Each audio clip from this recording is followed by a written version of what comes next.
What's going on, everyone? Welcome back to the Future Strategy Gaming channel. I know it's been a while. As always, I'm Drew. Let's get into 6.2. I've been really busy, so I haven't been able to put out a video in a long time. But 6.2 live letter number 71 just came out. We were able to kind of take a look. This was pretty in-depth. This isn't going to be the most in-depth one that we get. That's going to be the next one that we get. But this next batch, 6.2, is going to be releasing in late August. Now, with speculation, that gives us two dates. When you think late August, you think the final 2 weeks. So that's either going to be the 23rd or the 30th of August.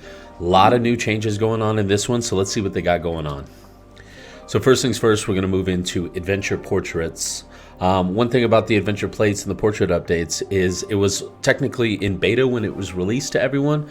Now they're just officially releasing it. Nothing too crazy on that situation, but there are going to be some changes on that one. So as you can see here, the portraits before 6.2 and what they look like, you can have 4. Now there's going to be 3 different things that they're changing for sure. So first, the number of portraits that you can create have gone up, and they can be used for any purpose.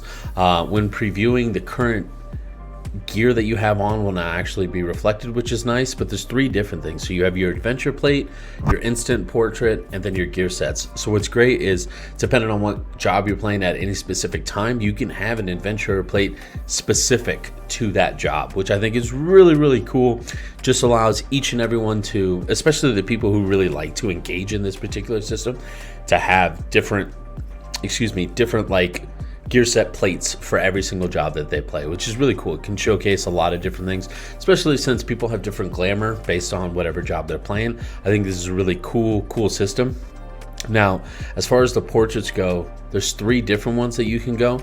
Each avenue has a different use, so you can do for multiple gear sets, you can do it for your adventure plate. They're also talking about implementing dungeon plates in some way, which I think is going to be very, very cool.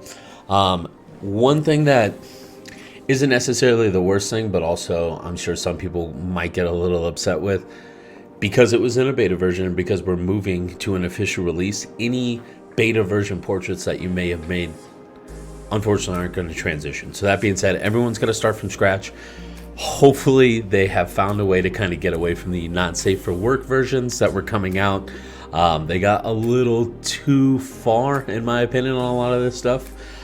For something that was supposed to be a cool little cosmetic glamour side content type thing. The not safe for worse ones, creative thinking, good for you guys, but at the same time, man, that got to be a little weird for a little bit, especially when you're going into something like crystalline conflict and the plate is forced into your face. Now, one thing they're doing is editing the portraits and how you go about doing it. They had commented during live letter number 71 that it felt a little too discombobulated, not the word they use, that's my word, a little too difficult to hit every single avenue that is the editing itself. So right here on screen, you'll see this is the gear sets. This is picking individually for the gear set of the job that you're going to be playing, which is really quite nice. Then they've also got instant portraits that you can use for mahjong. New poses are being added, new decorative features are being added, so like the outside rim and what's going on, because that was pretty limited. It wasn't bad by any means, but there definitely was only a few different things that you could do. And then what's really cool, I think, copying pose and camera settings from your portraits to go and put those into other ones. So maybe you're just changing what gear you want on your portrait, but you like the pose that you did in that one, you can just autofill into that, which I think is great. It just allows people to not do as much work.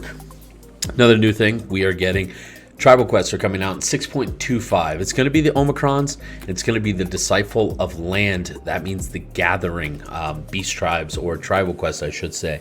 So 2 things on that. One, we kind of knew that was coming in a way because of the way that the game is presented to us. Obviously, there might be a spoiler. We're talking about 6.2. The Loporits were builders as far as the moon goes, so it just kind of made sense that if we were going to have another tribe quest hub, it was going to be the Gathering one, and it turns out it's going to be Omicron. If you're familiar with what area we're looking at on screen right now, as you go through the final stage in Ultima Thule, you'll notice that we come to this area. I always felt like it was a little too empty. Obviously, we did some stuff during the MSQ with Medion. This is cool that they're going to basically repurpose this area and use it as the hub, or at least that's my indication from this picture right here.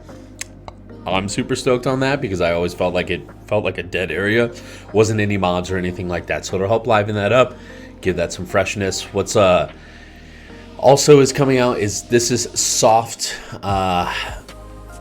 How do I say it? Softly telling us that the Loperts are definitely going to be the disciple of hands. So that's going to be the crafters. This is going to be the gatherers. We don't know when the Loperit tribal quests are going to be coming out anytime soon. They didn't talk about it, but we can safely assume. I wouldn't give it 100% because there's no guarantees in life, but I'd give it a 95% chance that the Loperits are going to be the crafting tribal quests of all of Endwalker. So moving on, next thing we got going on, new side quest. So Tataru's Grand Endeavor continues. So one thing they noted is players must first complete the Shadow of Mach quest series. I think that is both good and bad. There's a lot of newer players. This is something that was a long time ago. I believe this is the Stormblood Alliance raid series. So that being said, no, this is Heavensward. That being said, that's going to be content not everyone necessarily has gone through and unlocked because it wasn't something that was force required, much like you have with the Crystal Tower series where you have to do that to progress for newer players right now. This is not the same. So that being said, it could kind of frustrate some people because they're going to have to go back and do that. However, it's a fantastic quest series. I highly recommended it for anybody prior to this ever becoming a requirement. If you already like Tataru's Grand Endeavor, which I'm not going to spoil that for anybody, this is a good next step. Other thing is now somehow further Hildebrand quests in patch 6.25.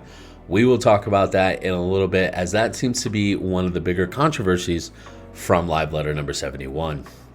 Now we also got confirmed that we are going to have a new Unreal trial that is going to be Containment Bay S1T7, which if you're not familiar is Sephiroth. Unreal trials are not meant to be spins to be super hardcore content. They're meant to be cleared by anyone. This is just a reimagining of sorts. I'm stoked. If you haven't already done the fight now, highly recommend doing that fight, maybe with some buddies on minimum eye level synced. I think it was a great fight back then. It was extremely difficult, so I'm really excited to see what's going to happen with Unreal Trials in the first place. Now, the next thing we're going to be moving on to is job adjustments. There's a couple of new ones. There's going to be some PvP adjustments, some PvE. But one thing they noted, and I wanted to highlight, the extensive adjustments to Dragoon and Astrologian jobs have been postponed. They made a quip that people in the community, rightfully so, were not happy about the samurai chases. I get it. People want Kaiten. They want the ability that has made their class feel great. So they're postponing both Dragoon and Astrologian. I find that hilarious. If you've seen any of my other videos, you kind of know Astrologian is one of the jobs that I play most frequently. I've kind of started playing Sage a little bit more lately, but Astro's been a new job every expansion, it feels like. So to see that more extensive adjustments were on the way, just give us a power boost. We're falling behind because we have so much to do anyway. We're falling behind as far as DPS goes comparatively to the other healers. Why, short of our buffs outweighing the damage you're going to get from a white mage, why would you bring us? So I'm kind of happy this is postponed. I'm terrified to see what may or may not be coming as far as the changes. I'm also curious about the Dragoon. So I only have a Dragoon at level 81. However, I know a lot of changes came with patch 6.1 as far as reducing animation times. So how many more changes are they looking to go and why? I like Dragoon for what it is right now. Maybe some people don't. I don't know why extensive changes are necessary, but we'll see. Other than the Kaiten change, I've got a lot of faith in Square Enix and Creative Business Unit 3, so I feel like they probably know what they're doing, but hopefully it does not get as a vitriolic of a reaction as the Samurai ones did. Now, we talked about PvP. It's going to be some new updates. So a couple things. One, Series 2 begins. Now, one thing to know is series are different from seasons. So right now we're in Series number 1, which is all 3 of the seasons. The first 2 seasons of Crystalline Conflict have been doing this. As you note on the screen right now, we've got Crystalline Conflict season number 3 is going to be starting. Season 2 will begin July 5th. Obviously, it's July 10th or 11th, depending on when this video comes out. It'll be the 10th. It's the 10th right now, so it's already come out. The patch came out. So this is season 2. Remember, you have a series and a season. They've dictated that before and shown us kind of the difference. So make sure you're collecting your rewards, and that way everything will be above ground. But for you PvP fanatics out there, Rival Wings will be making its return. I only lightly dipped my toes into this before it was not necessarily shut down like the Feast was, but not the same. So I'm very excited to see maybe some changes in this. Hopefully something changes, and just with the PvP revamp as far as all the classes go, Rival Wings can be exceptionally fun. So I'm looking forward to that. Now, one of the PvE changes was critical and direct hit adjustments. So planning adjustments for the instance in which buffs, debuffs, and attributes related to the critical and direct hits do not result in expected benefits. So what they're saying there, this, Samurai is the easiest way to go about this. Your abilities are guaranteed to crit in Samurai. So the problem with that is you have other jobs in your group that may potentially buff your crit percent chance. If you're already guaranteed a crit, it doesn't really do anything for you, so it almost feels like a net loss. So what they're going to be doing, they lightly touch on this, as you can see at the bottom for the details to come in part 2 of the live letter. Essentially what they're going to be doing is giving you a power gain for the excess crit and or hit buffs that you're getting that you don't necessarily feel right away. So if you're a Samurai and you have a 100% chance to crit on this next one, the bonus crit that you may be getting from some other ability from anybody else in your party is actually going to translate to just more power, which I think is awesome. It's a really good way to make sure that it doesn't feel like we shouldn't bring this class because we already have this and they're not going to benefit. I think this is a good way to just go about balancing it. I hope it doesn't go overboard, because the last thing we want to see is any one particular job just vastly excelling because they already have such a high stat priority in either direct hit or crit. They're getting massive buffs when it comes from somebody else buffing them. So now a couple of miscellaneous updates before we move on. So new tombstones are going to be added. That's going to be causality that is added in there. They are essentially making new currency. So now the weekly restriction that you currently have on aphorism, I believe it's pronounced, is no longer going to be there. Causality is going to be that new one, and then basically you can transfer all your old currency that is no longer going to be useful into either new currency or a guild. So it's going to be pretty straightforward. We've done this before. We dealt with this at the end of Shadowbringers. It's not a big deal. New high eye level crafted gear has been added. I love this. I think that while Savage should definitely have the highest, I think to keep the crafters and gatherers relevant, having gear from them that is able to be created that isn't necessarily the best gear you can get, but close, is pretty nice.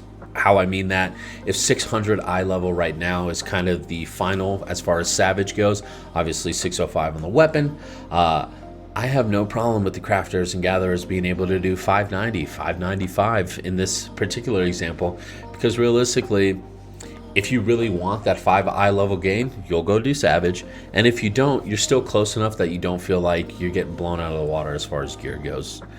Now, one thing we've requested as a community, and thankfully, I love that Square Enix listens. They really do. It might take a while to implement, but they really do listen. Ability to request repairs from other players, both in and outside of a duty. There's nothing worse than forgetting to repair your gear, going in there, and all of a sudden you're like, hey guys, my gear's broken. It sucks. You feel bad because, especially instance content, there's really no way to get out of it without leaving a group, which is kind of crappy. Now, if they could just listen one more time when it comes to repairing and throw us a repair all button, I think all of us would be a little bit happier. But you know what? Baby steps. Baby steps. All right, couple of other things. Rare materials added to ethereal reductions performed by miners, botanists, and fishers. Materials not used in crafting battle-related items, that is. I'm not overly familiar with this. Unfortunately, all my crafters are 85 or below, as well as my gatherers. So I'm not particularly sure what the ethereal reductions are right now. However, I've been looking on a couple of the discords, and it looks like this is a net positive for a lot of players. So that's going to be good. Glamour dresser capacity expanded from 400 to 800. Okay. Two things. One, it's a start. People are stoked. I personally don't partake in glamour a lot. However, I understand the need and want for it. This has been an issue for a long time. 400 to 800 is huge. I loved that both Yoshi P and I forget his name every time. They both made a joke and said, you know, once this comes out, most of the community will start complaining that 800 is not enough. I love that they're in tune with their player base. It's funny to put some jabs in there. He didn't mean it mean or vitriolically by any means, but the man's got a point. You know, it's like we've been complaining that 400 isn't enough. We're going to get 800, and there are going to be a vast number of players who fill up that additional 400 slots and then go, but I need more. It's like, dude, take the win. Lastly, as far as miscellaneous adjustments go, adjustments to the order of certain Return to Ivalice quests. It's just the order itself. In accordance to this, quests Making Bacon Bread and Walk On By will become unavailable. If you have not done the Return to Ivalice quest, that is the... Is that Stormblood? That's the Stormblood one, yeah. So that's the Stormblood Alliance Raid Series. I'm a huge Tactics and Tactics Advanced player as far as Final Fantasy goes. So the Return to Ivalice questline was fantastic. I've said it in other videos. I hate that kid Ramza. You'll understand why if you've never done it before and you get into it. But, you know, to each their own. Some characters are made to be hated. Look at Asahi. So, Asahi. All right. One of the happier moments of this live letter, I won't even say moments, one of the larger portions of this live letter, the Island Sanctuary. So, before we get into all the slides that I've got prepared, they did not show us any gameplay footage as it's not ready yet. Okay, no problem at all with me. I'm okay with that. What we were expecting and what was kind of told to us versus what we are getting, in my opinion, it is blowing our expectations out of the water. They told us and prefaced, hey, don't expect Stardew Valley, don't expect Harvest Moon because, you know, those games have been in development for years and years and years, and this is a new feature for us. Great little tip. Undersell, over-deliver. It's exactly what they did in this situation. So, little overview of it. Build your own personal island sanctuary. Enjoy new solo casual gameplay. Gathering materials, caring for creatures, building facilities, crafting items, and more. No experience is required with department disciples of land or hand. I think that's great. It's an independent system that does not necessarily mean I have to engage with something else in order to get into it in the first place. Right there, that's a huge win for a large portion of the community, because I know a lot of people who just don't like crafting or gathering, and I get it. It's not for everyone. I think it's amazing comparatively to some of the other games out there. Teach their own though. So, gathering materials from nature. Materials are island specific and take up a separate inventory space. This is a huge win. A, it's not going to be taking up inventory, but B, island specific, meaning this is a self-contained unit. Anything you're going to do, accomplish, or complete on this island is just the island itself. This is huge. Now, craft tools from that gathered material. The tools will help you harvest new resources more effectively. It's exactly like the crafter-gatherer professions. You just slowly, incrementally, you gather, use that stuff to craft new stuff, start moving up the ladder. This is great. This is exactly how that's going to be. Now, the next step in that, you're going to be able to grow crops and plant and cultivate seeds you find on your own island, different from estate crops. They were very specific to put that in there, different from estate crops.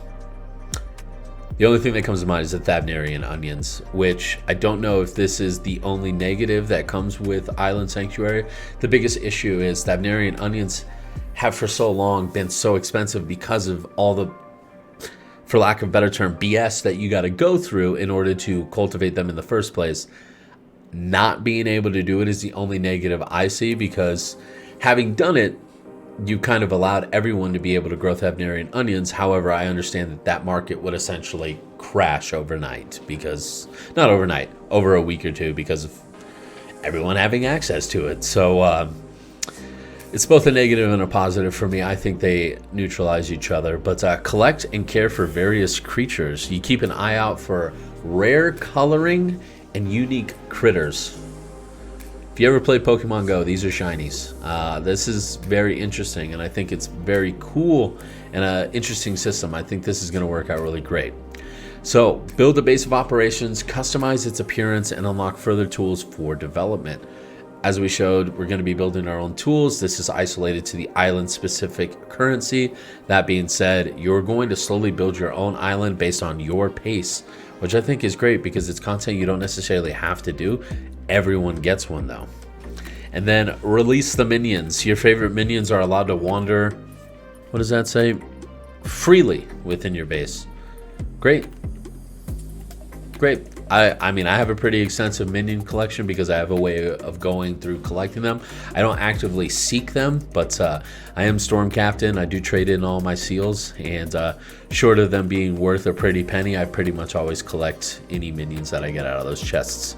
Now, you can earn rewards that you exchange accumulated island-specific currency for special islands. More than likely going to be cosmetics or better gear. I think that's a huge win. The better gear hopefully is island specific only and doesn't translate to the other thing. I want this to be 100% contained to itself.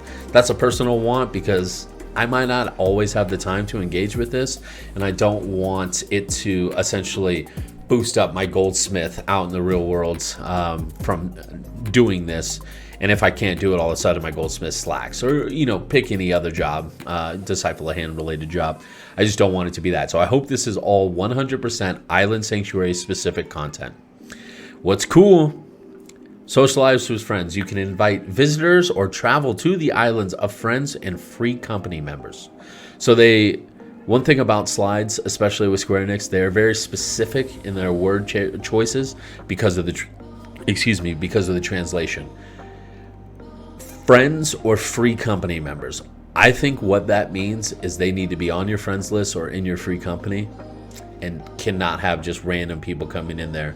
I don't know how much they'll be able to interact with your island, but the last thing I think Square Enix wants is, much like the wards, as far as the instance housing goes, I don't think they want people to come in and be able to touch your stuff or mess with it in any kind of way. So I think this is really cool. Friends and free company members are able to come check out your islands. This is just like housing. It's strictly a cosmetic flex. So hopefully people do some really crazy stuff. I'm looking forward to seeing fully developed island sanctuaries come out, much like the adventure plates, much like the housing. There were subreddits for it. I'm looking forward to something like that. Now, create handicrafts. Pretty nice. Assemble collected material into handicrafts and export them. Try to align exports with market demand for the best possible results. Handicrafts will be sold for the island-specific currency, not gil, and gameplay is not affected by other players' actions. Okay, so they answered my question from the last slide. But handicrafts being sold with island-specific currency is continuing to tell me, without telling me, that this is going to be specific to exactly that. It's just going to be island stuff. It's a self-contained unit. All right, moving on. Every patch we know it's coming. New main scenario quests. Now, they only gave us 2 screenshots. I put those up right there. But it looks like we're looking at Varshan, our Warrior Light. That looks like my boy Sid, Yastola, and I can't really tell who the guy's in the back. But they did kind of show us the new big bad. We know we're going into the Void. We know that something like that's going to be happening. It's interesting that they showcase who the big bad might be without showing us who the big bad might be. I think it's really cool. I think this is a cool little art animation, and I hope that that it kind of translates to the Void being a very searchable, discoverable area. I think that'd be really nice. All right, new dungeon, the Fell Court of Troia. Obviously, we knew a new dungeon was going to be coming. They gave us one screenshot, which I think is beautiful. It really just shows us an interesting landscape. Geographically speaking, I'm not sure where this lands, and I'm stoked by that. Obviously, we think it's in the Void. Based on the clouds, you'd think of World of Darkness when it comes to the Crystal Tower series. That's kind of what we're going for here. I think that's exactly what they're going for. Really excited for this dungeon. I think they're going to have a lot of fun with this one, and it looks beautiful. So 6.2 is going to introduce us new raids, new Pandemonium, Savage, and Normal. That's going to be named Abyssos, which Abyssos is going to be Purgatory, essentially. We're going into hell, which I think is very interesting. One thing to note, they're going to be pushing the release of Savage by 1 week. There have been requests for asking for this and asking against it. Square Enix has decided to take a test run. Whether or not the next Savage will also be moved by 1 week will be considered based on the results of the test run, as we will see it with feedback. So, there's two things I definitely want to highlight. Number one, I think that this is a good change as someone who is not a world first raider. I'm someone who goes into Savage and incrementally gets through it. I'd say after the first couple of guilds clear Savage, I am 2 to 3 weeks behind them, starting my prog on whatever the fourth turn is in this situation. So this does not affect me very much. Who it does affect in a positive way, in my opinion, are the crafters and gatherers. The reason for it, there's going to be new eye level crafted gear. This gives them an opportunity to sell that stuff for anyone trying to fill in the gaps before heading into the new raid tier. I think this is a net win for those guys because they're going to be able to make some gil off this, which is kind of the whole point of having those professions in the first place. The people who it is going to be a negative for, the world first raiders. I was on Reddit, I saw some comments when this live letter first came out, and they were talking about this where, oh, it's going to be data mined what the abilities are in Savage. Xenos, if you haven't seen his content, is very pointed and straightforward when he says they already show you. So most of the differences going into Savage, are AoE indicators no longer being there. You just have to know the mechanic and assume how it's going to operate, which I think is something World First Raiders already know. Excuse me. Then as far as telegraphing abilities, you think of somebody like Eric Toney. I don't know what his actual name is, but Eric Toney with the 2 different fists, what lights up. He was doing that in regular anyway, as far as normal mode. So we already knew that that was going to translate into something different when it came to Savage mode. It's just a little bit different as far as the implementation. So it's really not that big a deal. These world first guys are already so far ahead of it anyway that I really don't think it's a bad thing. The only negative is they just have to wait 1 more week before they can dig it in there. To me, that's 1 more week of gear, further trivializing the content, which allows them to make the content a little bit harder to start, which I'm okay with. So hopefully that translates. We'll see how this goes. I think it's a huge win for the Crafter Gatherer community. I think it's not that big of a negative against the world first and the hardcore raiders that it's going to be something that they revert. I think this will be here to stay, but time will tell on that one. We did get a check to see one of the arenas. They only showed us one. It's awesome. Abyssos is, I think Greek for hell or purgatory. This is going to be sweet. Look at all the design that goes in there. We're walking into this. You've got all the aesthetics and the chains in the back. I think this is really exciting, and I'm really looking forward to the next tier of Savage. So new trials. I just have to talk about it briefly. They didn't show us anything, and they said specifically, this is going to be for our trial series. The reason we're not showing you, there's going to be a regular and an extreme. It's also going to give some spoilers away, which I think is okay. So remains to be seen if they do anything in live letter number 72 and whether or not they showcase anything more on the trial. I don't think they will. If they even put it as a slide on here, why would you do it on 72? So, all right. Controversy time. New quest line somehow further Hildebrand adventures we talked about earlier. New weapon enhancement quests. 6.25 are the legendary Manderville weapons. Quest-centric progression instead of having a dedicated zone, much like they've had in the last 2 expansions with both Eureka, Basha, and Zadnor. So upgrades through 6.x. That's just saying it goes all the way through. All right, before we go down the controversy of it, I haven't done any of this content. Hildebrand's not something that... Hildebrand, I feel like I have to be in a good mood for. It's where they do their content to do funny facial expressions. It's a very silly quest line from what I heard. I've seen memes. I've seen pictures of one of the characters in this quest line basically wearing underwear everywhere. It's going to be a silly thing. So the controversy is they feel like that this content is being forced on them for people... Obviously, it's been around a while. For people who have avoided that content. This patch isn't coming out for 6 to 8 weeks. From what I understand, to get from literally start point A, which is absolutely no quest done in this storyline, to start point, or to end point Z, which is finishing and being ready, waiting for this portion of the content. 4 to 6 hours, depending on if you're watching cutscenes or skipping or not, and how quickly you move through progress. 4 to 6 hours. So let's assume August 23rd is going to be our end date. That gives us 6 weeks to get that done. Let's say it's 6 hours. That's 1 hour a week you got to do every week until the release of it, if you wanted to engage with this content right away. And the reason I say if is, if you're familiar with relics in the past, the first one isn't very good. It's more of a cosmetic item and then a catch-up mechanic for people on their alts, it feels like. For the most part, most of these are finish the quest line, go say, hey, what's going on? Oh, yeah, we're definitely doing relic weapons, here you go. And they give it to you. It's really not that difficult as far as content goes. So that being said, it's not a lot. Also, if you're going to engage with this system, it's really not that much of a time investment to get there. I do have some concerns though. You're essentially forcing content on a lot of people. With it being forced content on a lot of people, it's not forced. That's what some people have been saying on Reddit. They feel like it's forced. It's not. In reality, like I came back to Shadowbringers at a point where I could have gotten rank 5 on my weapon. You're playing catch up the entire time. Having it quest centric kind of alleviates some of the grind, if you will, in a way that, hey, I'm not just spending 6 hours a week in Basha nonstop to get memories. You know what I mean? Like, it's really not that bad. However, for the players who enjoyed that content, which I was one of the people, I still think Basha is one of the best zones. It feels lackluster that it's going to be quest forward.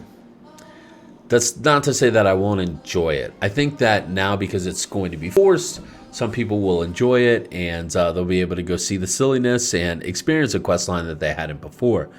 It will be interesting. I also I'm curious what the weapons are going to look like, just because it's always been such a silly quest line to begin with. Maybe it's going to be silly weapons. Maybe it's going to be the community source ones that they did.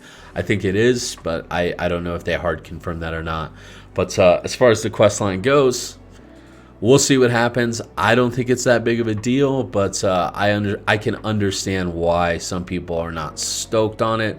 Realistically, if you're going to be skipping through it and you don't really care about the quest content itself, it's really only going to take you about 2 hours to get through all these. So that being said, with 6 weeks, you could do 15-20 minutes a day and be fine. So let's move on with everything. We're continuing to do the changes that Square Enix is revamping their main story quests posthumously as far as the stuff in the back. So as you can see, duty support is going to be added for Snowcloak, Keeper of the Lake, Psalm Al, the Airy, and the Vault. So big excitement from a lot of the community when this screenshot hit and they were talking about it, because you can see the Warrior Light, you can see Astinian, you can see Alpha Node, and then you can see Ysayle. Man, I had a feeling, and I talked about this on the podcast. If you haven't seen it, my podcast is Best of Slot Radio. There's going to be a link in the description. On one of the podcasts, we talked about how when they were going back, they weren't going to use necessarily only Scions for the NPCs for the trust system. So I had made comments. I'm like, so who's going to be in it? Is Moon Brita pre-death going to be available in some of these? Which I haven't gone back and tried any of these, but I do plan on it at some point. Whole community went absolutely batshit nuts when they saw Ysayle in a very positive way. I think it's very, very cool that they're bringing her back. So hopefully they continue to do this. This is Snowcloak as far as this looks. So that being said, I wonder how deep she gets in there and what other ones she'll be available in. All right, new content. Let's talk about it. Another path, Criterion Dungeons. So we were told new stuff is coming out with the Criterion Dungeons, how it was going to play different based on your party size, scaling in difficulty based on how many people you're bringing. So with this, Criterion Dungeons are going to be high difficulty challenge for 4-player parties. Parties must have 1 tank, 1 healer, and 2 DPS. Visually similar to Variant Dungeons, we'll talk about in just a sec, but overall the structure and enemy strength are entirely different. The route is predetermined and no NPCs can accompany you. So Criterion Dungeon number 1 is going to be another Sylvan subterrane and a savage mode of that. So another dungeon is just code for them saying difficult by default, the savage being the most difficult, which I think is fantastic. Like, we're getting savage dungeons, which is something that we've been asking for, because, you know, I watch a lot of 14 creators, and one big thing about it is we get super hyped for new dungeons. You know, obviously Felcourt, or the Fell City of Troya. Is it Felcourt? Fell City?